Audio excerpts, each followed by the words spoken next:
कुमार खां जो वहाँ बन रहे हैं, उन्होंने बरबीघा का भी प्रतिनिधित्व किया।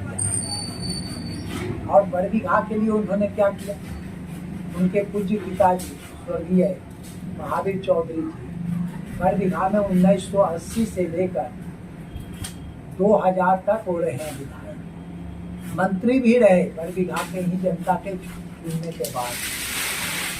उन्होंने बरबीघा के लिए क्या किया, ही न हुआ कि राजू बाबू के कहने पर बरबीघा के सकरी नहर में छिलका का निर्माण उन्होंने करवा दिया, और जो पानी बरबीघा के कोई तक आता था, क्योंकि और मूसापुर के इलाके तक जाता था, वह पानी अब मालदह जिनका नाम ले रहे हैं चौधरी जी, वहां तक भी नहीं पहुंच रहा। तो बरबीघा तो पूरे के पूरे सुखाड़ हुआ, और उनके ही कारनामे से हुआ। दूसरा हम कहना चाहेंगे कि अशोक चौधरी जी ने क्या किया बरबीघा के लिए, कुछ भी नहीं किया। वो शिक्षा मंत्री थे। बरबीघा कॉलेज श्री बाबू और श्री बाबू के पत्नी के नाम पर है, बर्बाद हो गया कॉलेज। आज के पाठक साहब कह रहे हैं 75% अटेंडेंस पूरा, लड़के जा रहे हैं। कल साइंस का एक लड़का मेरे पास आया और कहा कि दिन भर में 2 क्लास हुआ, एक केमिस्ट्री का हुआ, एक मैथ का हुआ, बाकी का टीचर ही नहीं है। अगर वो अपने समय में वो बरबीघा कॉलेज पर ध्यान दे, इससे छोटे छोटे कॉलेज, नए कॉलेज, पोस्ट ग्रेजुएट की पढ़ाई हो रही है। बरबीघा में पोस्ट ग्रेजुएट के भी सभी विषयों की पढ़ाई नहीं है जो पहले होता था। ऑनर्स तक की सभी विषयों में पढ़ाई नहीं है जो पहले होता था। घोषणा किया था सरकार ने कि हम यहाँ बीएड खोलेंगे, हम यहाँ बुनियादी कंप्यूटर का भी काम करवा देंगे, शिक्षा का प्रबंध करवाने का काम करेंगे। ये शिक्षा मंत्री थे, इसको लागू तो करवाते। एक मामूली स्टेडियम हम लोगों ने ला करके दिया बरबीघा को, जो प्रखंड स्तर में पूरे बिहार का पहला स्टेडियम था, अनुमंडल से नीचे नहीं आना था।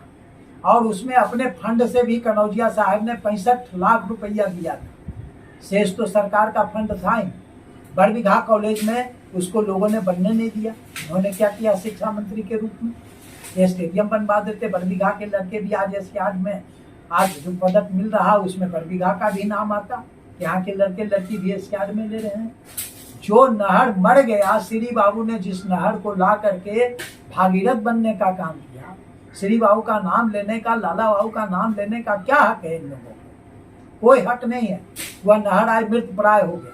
बड़ा नारा लगा एक जमाने में बरबीघा में, श्रीमती कृष्णा शाही आई है, अपर सकरी लाई है। अपर सकरी योजना पूरा क्यों नहीं हुआ? ये जल संसाधन मंत्री भी रहे, पूरा करवाते, सरकार में लंबे समय तक रहे, तो मौज मस्ती करने का काम अपना किया और अपने से जुड़े लोगों को विकास की लूट करने में मदद करने का काम इन लोगों ने किया और कोई काम नहीं किया। आज सुदर्शन कहते हैं कि वे बांसघाट हमको पहुंचा देंगे।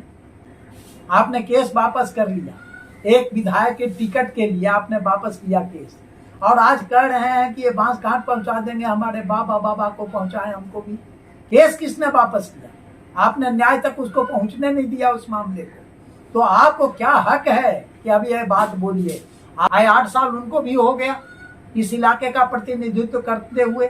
उनको ने इस इलाके की समस्या का ज्ञान है और ने उसका आंकलन है उनके पास। कभी सुना आपने कि बरबीघा के किसी मामलों को वो उठाते हैं? हम लोग बरबीघा को अनुमंडल बनाने का मांग एक अरसे से उठाते रहे, एक अरसे से उठाते रहे। बक्सी कमीशन का रिपोर्ट श्री बाबू के समय में था कि बरबीघा को अनुमंडल बनाया जाए। एक साजिश के तहत बरबीघा को आज तक अनुमंडल बनने नहीं दिया। देहात में कहावत है, पेट में खड़ नहीं सींग में तेज। आप भवन निर्माण विभाग से गेस्ट हाउस बना दिए, ये बरबीघा के लोगों को क्या इससे मिलेगा? ये ऑफिसर आएंगे, ठहरेंगे, वीआईपी उसमें आके गद्दा तोड़ेगा, लेकिन बरबीघा के किसान, मजदूर, नौजवान, छात्रों को क्या मिलेगा? इसको क्या इससे फायदा होने वाला? इससे तो कोई फायदा होने वाला नहीं। 2 साढ़ों की लड़ाई में बरबीघा क्यों दो पिसाने का काम? और उनके साथ में गिरोह जो है वो साइबर गिरोह एक तरफ है, एक के साथ, तो दूसरे के साथ है सामाजिक तत्व, तो अपराधियों का गिरोह है, जो विकास की योजनाओं को लूटने वाले लोगों का गिरोह है।